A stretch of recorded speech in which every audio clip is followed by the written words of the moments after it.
Good morning, Mr. Martin. Sir, you're charged with unlawful carrying of a weapon. You're facing up to a year in jail and/or a $4,000 fine. We're going to do probable cause. You have the right to remain silent. Anything you say can and will be used against you. You have the right to have an attorney present. If you cannot afford one, one will be appointed to you, sir. On March 8th, 2025, officers were dispatched to a weapons call at 829 Custer Street in Harris County, Texas. The caller stated that there were about 10 people fleeing, and the caller saw a gun. The officer observed a multitude of people walking from the street into the property and saw the defendant fitting the description as the person with the gun. The officer approached the defendant, and he admitted to having a gun on his person. Upon the frisk, the officer found the outline of a firearm in a crossbody bag on the defendant's person. The officer removed the handgun from the bag. The defendant is 19 years old. What are you doing wrong?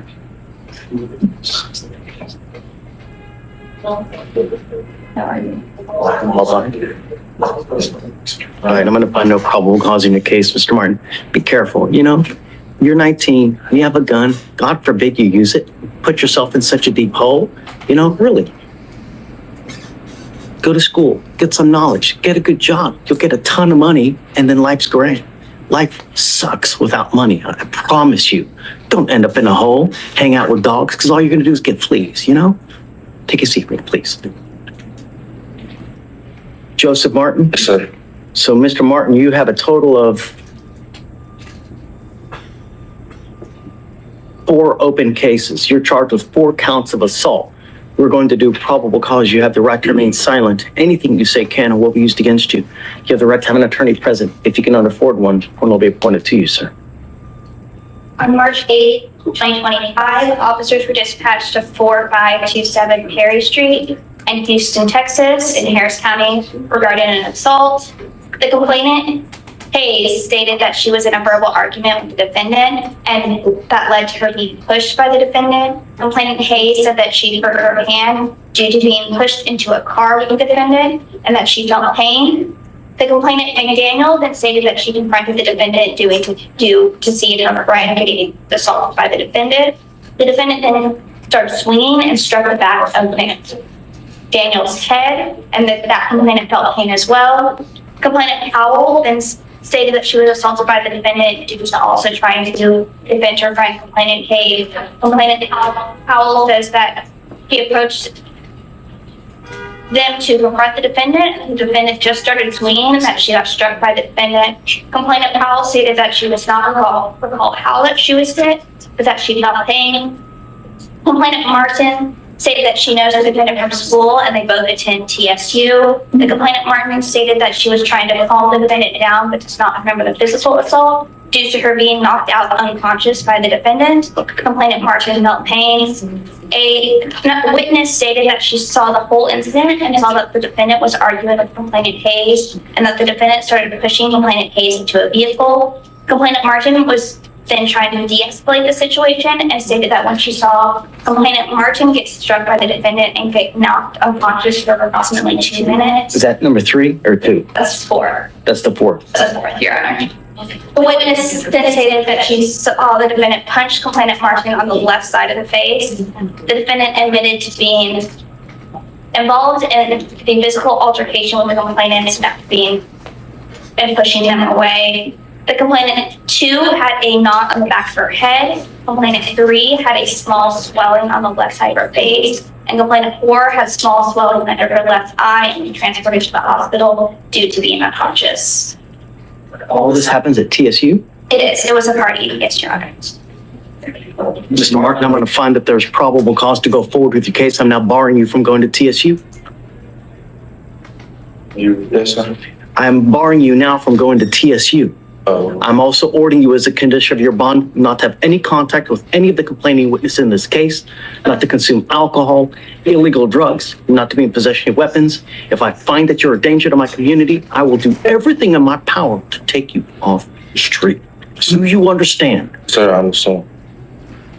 May I ask what this bar? You have the ability to hire a lawyer, Mr. Martin. Oh, sir.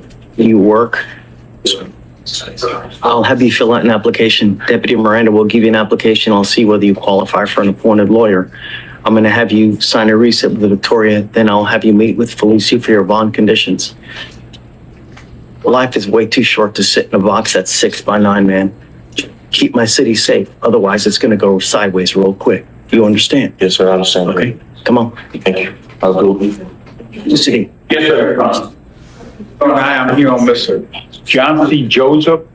It's my understanding that you want to talk to him and see why he didn't appear in court on his last court date. This is basically an arraignment.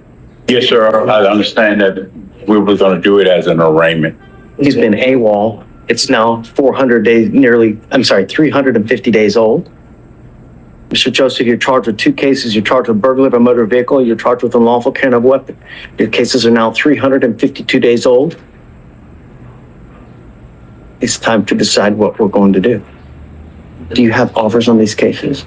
No, sir, we're still waiting for the security video. We do have an offer, but yes, we are waiting on the security I video. need you to get on it Absolutely. like yesterday. Yes. It's ready to set this case for trial. Way too much trauma, and I'm not gonna just. Yes. Mr. Joseph, I'm now going to put an ankle monitor so I know where you are at all times. If I find that you have one on now, you take off on me again, I'm gonna make your bonds extremely high. Do you understand? I will Yes, give sir. you a big flight risk and the bonds will go very high. At some point, someone's gonna stop ponying up all this money. You're just giving free money to bonding companies every time you take off, man. It's all you do. On your burglary case, you're not to have any contact with the complaining witness in these cases. You're not to be in possession of weapons.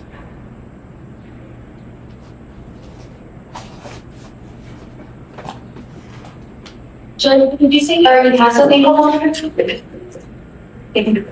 Yeah. Is it from Harris County? Mm-hmm. I turned myself in the other day and they ain't nothing back. Don't say anything. I don't want you to say something. Perhaps the magistrate put it on. See any magistrate conditions, but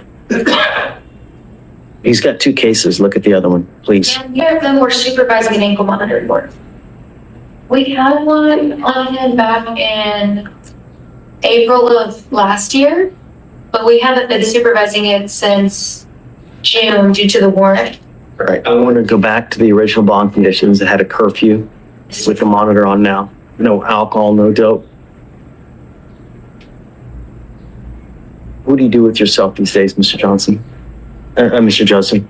I just started looking for a job. No, sir. I just started for one, filling the application. I'm going to bring you back in 2 weeks. I want to see what you have done to get a job. Did you graduate from high school? No, sir. Then that's what we're going to also work on as well. I want to see what you've done to start working on your GED as well. I'm giving you 2 weeks. If you've not done anything, it's not going to go well for you. Do you understand? Yes, sir.